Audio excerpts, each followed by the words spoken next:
اعوذ باللہ من الشیطان الرجیم، میں پناہ مانگتا ہوں اللہ کے شیطان مردود سے۔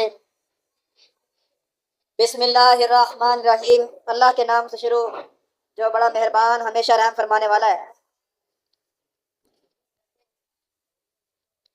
وَإِذْ أَخَذَ اللَّهُ مِيثَاقَ النَّبِيِّينَ لَمَا آتَيْتُكُم مِّن كِتَابٍ وَحِكْمَةٍ، اور یاد کرو جب لیا اللہ تعالیٰ نے انبیاء سے پختہ وعدہ کہ قسم ہے تمہیں اس کی جو دوں میں تم کو کتاب اور حکمت سے، ثم جاءکم رسول مصدقا لما معکم لتؤمنن به ولا تنصرن به،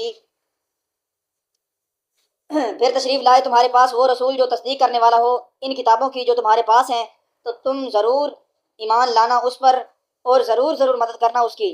کالا اقررتم، تو پھر فرمایا اللہ تعالیٰ نے کہ کیا تم نے اقرار کیا؟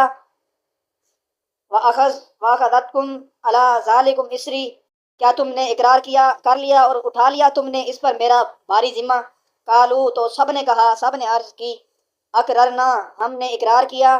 قالا، اللہ تعالیٰ نے فرمایا، فاشہدوا، فرمایا تو گواہ رہنا، وَأَنَا مَعَكُم مِّنَ الشَّاهِدِينَ، اور میں بھی تمہارے ساتھ گواہوں میں سے ہوں۔ تو یہاں پر حضور نبی رحمت صلی اللہ علیہ وآلہ وسلم کی رسالت کے بارے میں بتایا جا رہا ہے کہ اگر تمہاری موجودگی میں، کسی بھی نبی کی موجودگی میں اگر حضور فخر موجودات صلی اللہ علیہ وآلہ وسلم اگر اس کی زندگی میں آئیں تو پھر تم نے اس کا کیا کرنا ہے؟ اس کے اوپر ایمان لانا ہے۔ اسی کی جو یعنی کہ حضور نبی رحمت صلی اللہ علیہ وآلہ وسلم کا جو دین ہوگا، جو آپ کی شریعت ہوگی، وہی قیامت تک ہوگی اور وہی قیامت تک رائج رہے گی۔